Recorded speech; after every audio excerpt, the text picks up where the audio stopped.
చిరంజీవి అన్న, mega family అన్న చాలా మంది చులకనని చెప్పొచ్చు. ముఖ్యంగా వాళ్ళని ఒక ట్రోల్ మెటీరియల్‌గా వాడుకుంటూ కొంతమంది అయితే పబ్బం గడుపుకునేటువంటి పరిస్థితి. కానీ వాళ్ళు ఆ ట్రోల్స్ గురైనప్పటికీ కూడా ఏనాడు కూడా బయటకొచ్చి మమ్మల్ని ఈ విధంగా చేస్తున్నారేంటి అని చెప్పేసి అడగరు.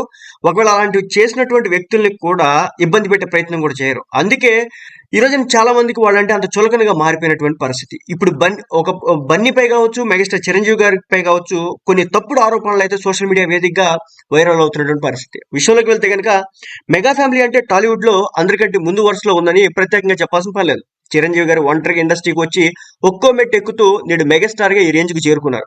ఆయన జీవితంలో ఎన్నో ఒడిదుడుకులు చూశారు, కానీ ఎన్నడూ అలసిపోలేదు. తన సినీ జీవితంలో ఎంతో మందికి ఆదర్శంగా నిలిచారని చెప్పొచ్చు.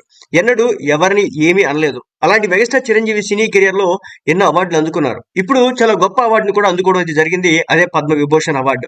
తెలుగు ఇండస్ట్రీ నుంచి అతి కొద్ది మంది మాత్రమే ఈ అవార్డు దక్కించుకున్నారు. అక్కినేని నాగేశ్వరరావు తర్వాత మరో హీరో దాన్ని సొంతం చేసుకోలేకపోయారు. ఇప్పుడు మెగాస్టార్ చిరంజీవి గారు ఆ రికార్డ్ ని అందుకున్నారు. అయితే మన తెలుగు వారికి ఇది ఎంతో గర్వకారణమని అనుకోవాలి.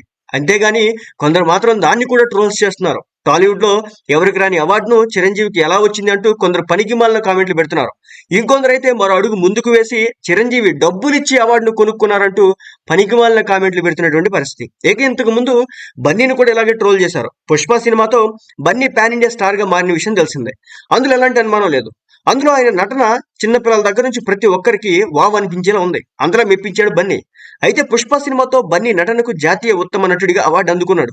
అప్పుడు కూడా బన్నీపై ఎలాంటి ఆరోపణలు చేశారు కొంతమంది. బన్నీ డబ్బులిచ్చి జాతీయ ఉత్తమ నటుడి అవార్డు కొనుక్కున్నాడంటూ చాలా మంది కామెంట్లు చేశారు. ఎందుకంటే బన్నీ కంటే ముందే ఎంతో మంది స్టార్లు ఉన్నారని. సీనియర్ ఎన్టీఆర్, ఏఎన్ఆర్, చిరంజీవి, బాలయ్య, కృష్ణ లాంటి స్టార్స్ ఉన్నప్పటికీ కూడా వారికి రాని అవార్డు బన్నీకి ఎలా వచ్చింది? దీని వెనకాల ఏదో స్కామ్ ఉందంటూ అప్పట్లో కామెంట్ చేశారు.